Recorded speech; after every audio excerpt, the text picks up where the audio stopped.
देखो, राजा का बेटा राजा बने ना बने, पर वकील का बेटा वकील और जज का बेटा जज जरूर बनता है। नहीं, ये हवाई बातें नहीं हैं, आंकड़ों में जाएंगे तो आपको चीजें समझ आएंगी, पर मुद्दा भी ये नहीं है। मुद्दा है इस सिस्टम को समझने का, और क्यों ये जो सिस्टम है जिससे ये चीजें चल रही हैं उसको लेके आपस में जजों के बीच में ही विवाद हो गया, यानी माननीय खुद आपस में मतैक्यता नहीं रख रहे हैं इस तो क्या है सिस्टम? सिस्टम है कोलेजियम, जिसके बारे में आपने शायद सुना भी होगा। अगर नहीं सुना है तो अभी जान लीजिए। तो कोलेजियम वो तरीका है जिससे सुप्रीम कोर्ट और हाई कोर्ट के जजों यानी माननीयों की नियुक्ति होती है या उनका तबादला किया जाता है। संविधान में लिखा है क्या ऐसा? नहीं, संविधान में नहीं लिखा है, बल्कि 1990 के दशक में सुप्रीम कोर्ट के कुछ बड़े फैसलों से ये बना। कैसे काम करता है? सुप्रीम कोर्ट में भारत के चीफ जस्टिस यानी कि सीजीआई और 4 सीनियर जज मिलकर नए जजों के नाम सुझाते हैं। हाई कोर्ट में वहां का चीफ जस्टिस और 2 सीनियर जज जो होते हैं वो ऐसा करते हैं, और फिर सुप्रीम कोर्ट का कॉलेजियम उसे ओके करता है। सरकार अपनी राय दे सकती है, लेकिन आखिरी फैसला जो होता है वो कॉलेजियम का ही होता है। अब ऐसा हुआ क्यों बनाया गया? बनाया इसलिए गया ताकि जो न्यायपालिका है वो स्वतंत्र रह सके, यानी सरकार का दखल कम हो और कोर्ट अपनी आज़ादी बनाए रखे। लेकिन अब यही सिस्टम झगड़े की जड़ बन गया। ये सिस्टम जो कोर्ट को मजबूत करने के लिए बना था, अब जजों के बीच और सरकार के साथ टकराव का कारण बन रहा है। चलिए समझते हैं। अगस्त 2025 में कुछ ऐसा ही देखने को मिल रहा है। सुप्रीम कोर्ट के नागरत्ना ने कोलेजियम में एक नाम पर ना बोल दिया। जस्टिस गिरीश कठपालिया की सुप्रीम कोर्ट में नियुक्ति, ये कोई छोटी बात नहीं थी। इससे पता चला कि कोलेजियम के अंदर ही सब कुछ ठीक नहीं चल रहा है, लेकिन खबर है कि सरकार फिर भी इस नियुक्ति को आगे बढ़ा सकती है।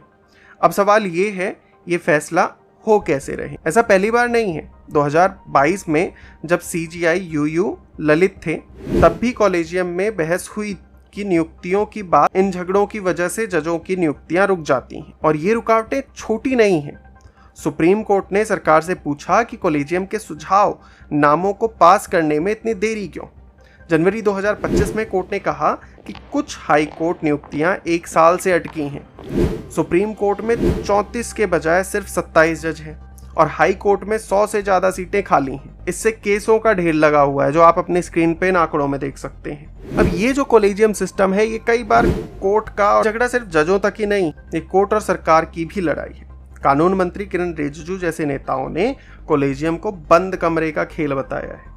उनका कहना है कि जजों का जज चुनना दुनिया में कहीं और नहीं हो। 2014 में सरकार ने नेशनल जुडिशियल अपॉइंटमेंट्स कमीशन यानी NJAC लाने की कोशिश की थी, जिसमें कानून मंत्री और कुछ बड़े लोग भी शामिल होते, लेकिन 2015 में सुप्रीम कोर्ट ने इसे खारिज कर दिया, क्योंकि ये कोर्ट की आज़ादी के लिए खतरा हो सकता था।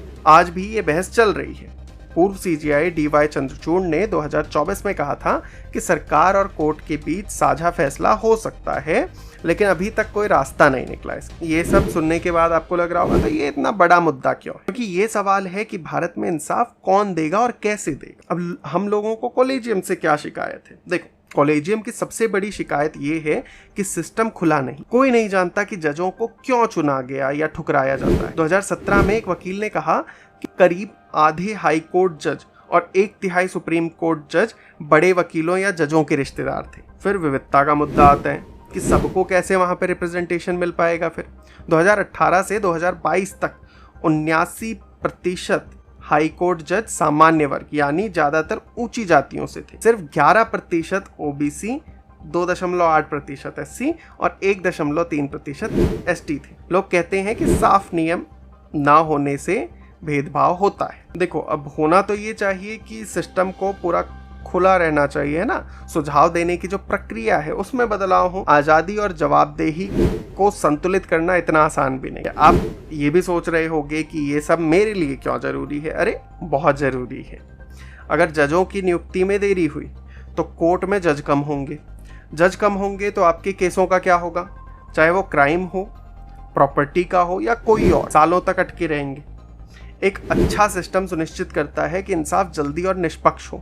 खाली इंसाफ का मिलना जरूरी नहीं है, इंसाफ का समय पर मिलना भी जरूरी, और वो तभी हो पाएगा जब जितनी ज़रूरत है स्टाफ की जजों की वो रही। तो अभी के लिए कॉलेजियम पर इतना ही, आगे कुछ होता है तो उसकी बात करेंगे। बाकी आप इस बारे में क्या सोचते हैं? कॉलेजियम सिस्टम में निष्पक्षता आनी चाहिए, खुलापन आना चाहिए, या कॉलेजियम की जगह सरकार का कुछ इंटरफेरेंस होना चाहिए? जो भी आपकी राय हो कमेंट बॉक्स में अपने तर्क जरूर दीजिए। वीडियो को लाइक करना ना भूलें, चैनल पे नए हैं सब्सक्राइब कर दीजिए इसी तरीके की अन्य वीडियोस के लिए। मिलते हैं आपसे नेक्स्ट वीडियो में, तब तक के लिए अपना और अपनों का बहुत सारा ध्यान रखें।